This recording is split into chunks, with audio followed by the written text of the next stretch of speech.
Bueno, nos solicitó espacio para hablar de este tema Roberto López Suárez, que es diputado por el PRD. Roberto, buenos días y bienvenido, diputado. Buenos días, Carmen. Muchas gracias por el espacio, porque además se nos ha cerrado prácticamente en todos los medios el asunto, porque dieron una conferencia, les dieron mucho espacio, y cuando hemos solicitado réplica o algún espacio para dar nuestra opinión, pues se ha cerrado. Muchas gracias por eso. ¿Qué tienen que decir, qué tienes que decir como diputado del PRD sobre esto, Roberto? Bueno, mira, yo primero voy a dar un contexto muy preciso de cuál es la situación de Nestora Salgado, que digamos que es la parte fundamental. Nestora Salgado, que tiene doble nacionalidad, mexicana y de Estados Unidos, se convierte en comandante de la Policía Comunitaria Olinalá, aunque Martí y Wallace le llaman la comandante en un asunto despectivo. En realidad es un cargo el cual ella fue nombrado por la comunidad en asamblea. Ella, a partir de 2012, desarticula una red que organizaba el secuestro de mujeres y niñas con fines de trata. Y además, el narcotráfico en la zona se intensificó y entonces ella decide, junto con la comunidad, incorporarse a la CRAC y enfrentar a la delincuencia organizada. Digamos que así transcurre el 2012. Llega 2013 y digamos que como empieza a tocar intereses políticos, incluso de autoridades locales, del presidente municipal de Olinalá, de síndicos, llega el 2013, en agosto, y se da una balacera donde resultan muertos dos ganaderos, Nemesio Guevara y Carmen Guevara Rodríguez, mientras el hijo de estas dos personas es desaparecida. Los familiares de estas personas recurren a un síndico llamado Armando Patrón Jiménez para pedirle apoyo porque, bueno, sus familiares fueron muertos. Sin embargo, el síndico no les brinda el apoyo y las personas van y buscan a Nestora Salgado y al grupo de comunitarios. Cuando Nestora Salgado y los comunitarios llegan al lugar de los hechos, encuentran al síndico, junto con algunos otros priistas, borrando escenas del crimen.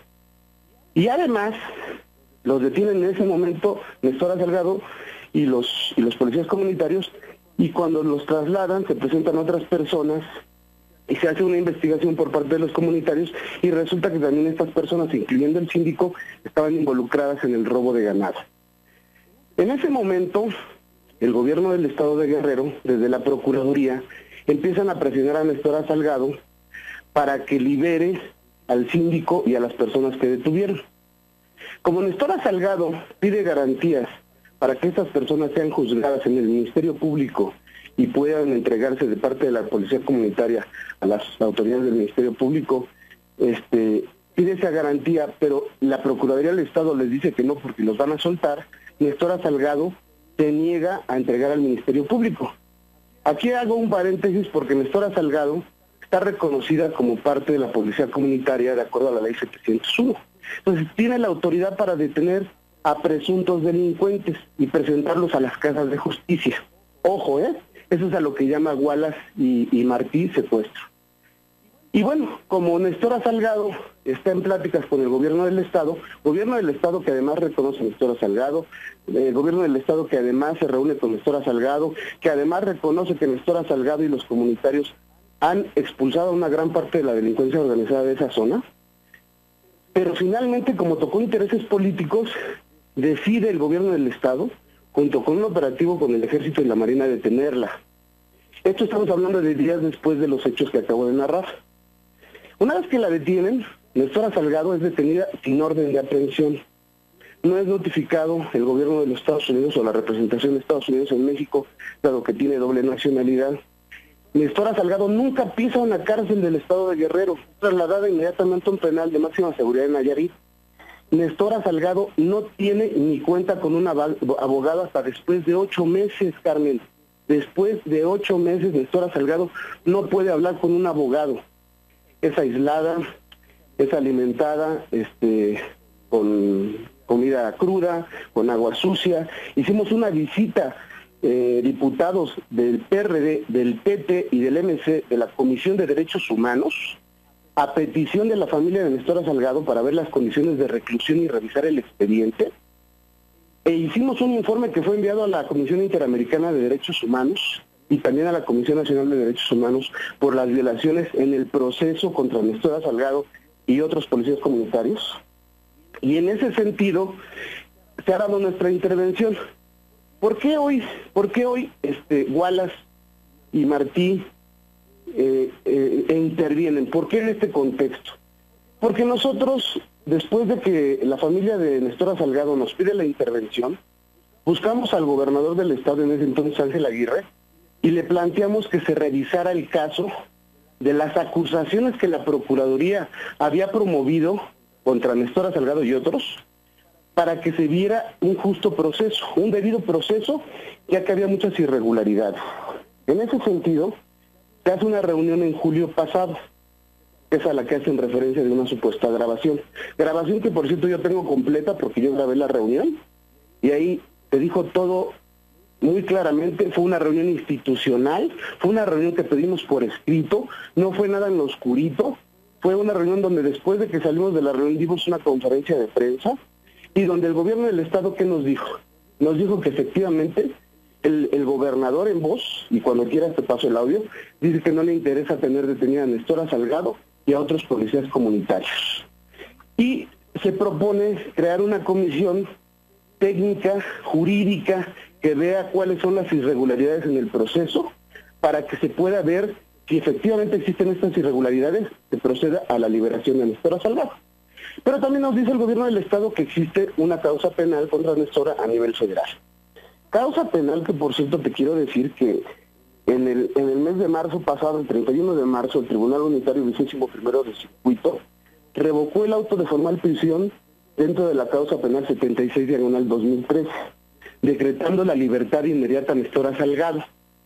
Las supuestas víctimas se ampararon contra este auto de formal libertad, amparo que, por cierto, perdieron, y se ratificó la decisión del tribunal. ¿Qué te quiero decir con esto?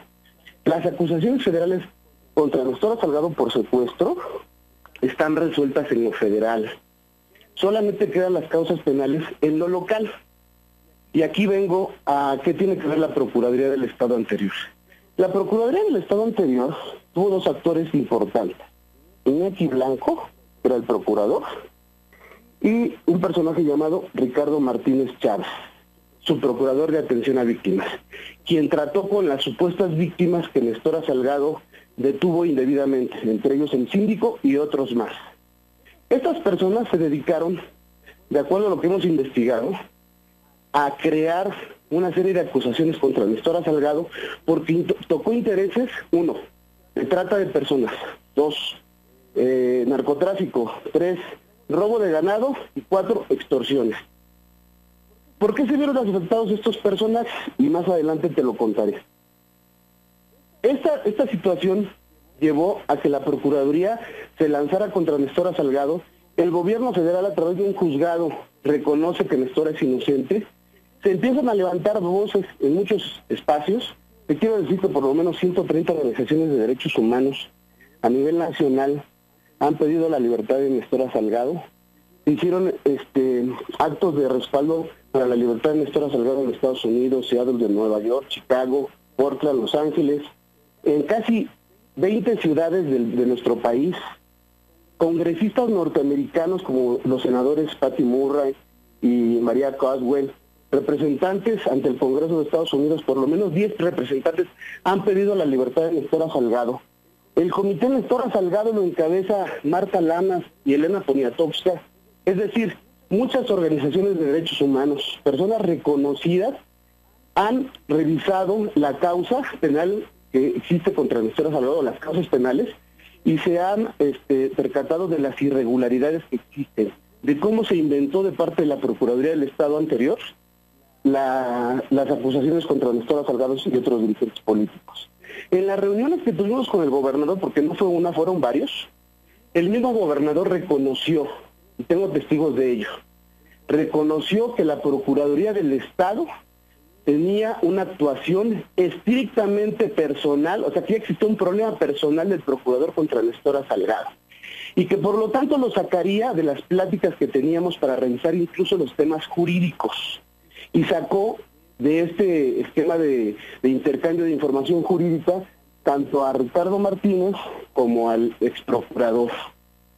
Y bueno, así trazamos una ruta jurídica. En esa ruta jurídica tengo en mis manos un documento que es lástima que no estoy contigo en el estudio, porque además de que tengo un documento que nos entregó el gobierno anterior del Estado, donde señala un cronograma legal que ellos marcaron, que consistía primero en el traslado de Destora al Distrito Federal, porque además ellos pidieron que se fueran a Nayarit, y nosotros decíamos que por cuestiones de salud, de aislamiento y de los malos tratos que recibe Nestora Salgado en Tepic, pedíamos que se trasladara al Distrito Federal o a una cárcel de Guerrero para tener garantías de un tratamiento médico adecuado, de visitas de sus abogados, que es muy difícil que las visiten, o de familiares. Y llegamos a esta conclusión de primero trasladarla al Distrito Federal y después ver la ruta jurídica con varias posibilidades. Una ley de amnistía. 2, el desistimiento de la Procuraduría. O 3, acelerar el proceso, porque además cuando se llamaban acareos, las supuestas víctimas no llegan. Cuando se les llama a ratificar denuncia, las supuestas víctimas no llegan. Y bueno, todo esto, incluso en este contexto de las pláticas, te quiero decir que ya tuvimos una denuncia de estos mismos diputados a los que señala Wallace y Martí. Nos denunciaron las supuestas víctimas, porque supuestamente estamos cometiendo un delito de tráfico de influencias, cuando nosotros estamos interviniendo en el marco de la defensa de los derechos humanos. Y llego por fin a los actores. ¿Cuál es el interés de Wallace? Mira, Ricardo Martínez Chávez, que era el subprocurador de atención a víctimas en el gobierno de Aguirre, es el abogado de Wallace, del caso Wallace. O sea, es su empleado. Pero además te quiero decir que este mismo personaje es el abogado de los diferentes antros en la Ciudad de México, como el Cadillac, como lo fue el Lobombo, como lo han sido diferentes antros donde se transita con personas, donde se les retiene a mujeres, como el Royal Playboy, el Astrodome.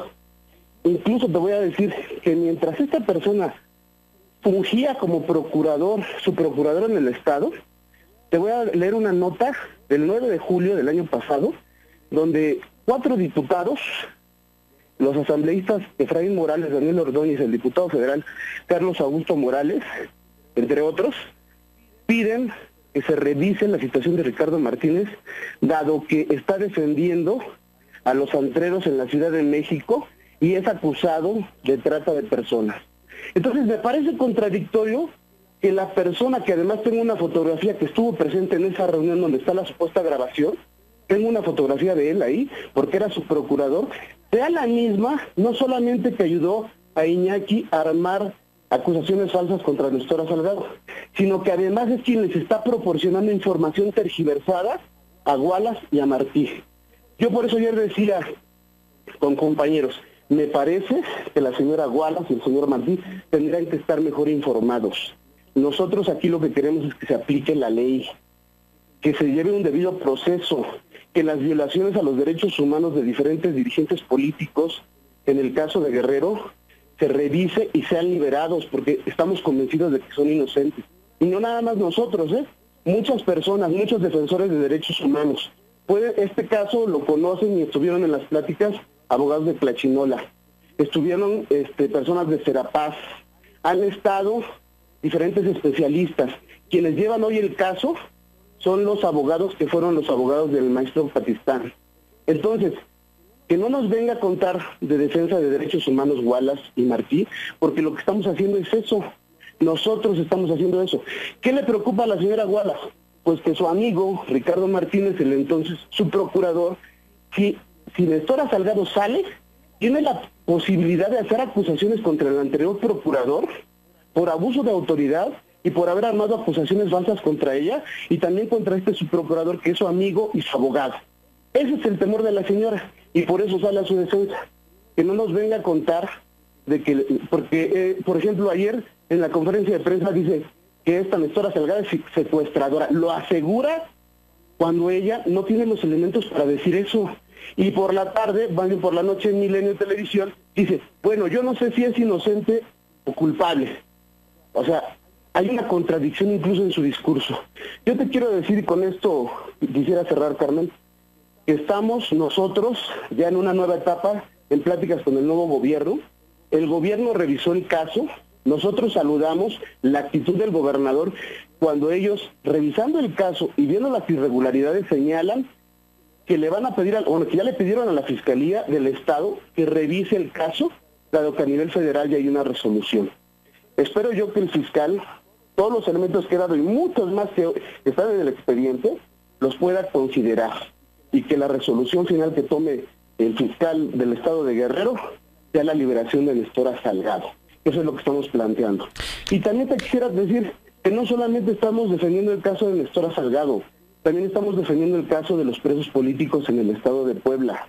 También defendimos el caso de Amílcar, el centroamericano que fue encarcelado injustamente. También hemos defendido el caso de los presos que se ha dado después de manifestaciones en el Distrito Federal.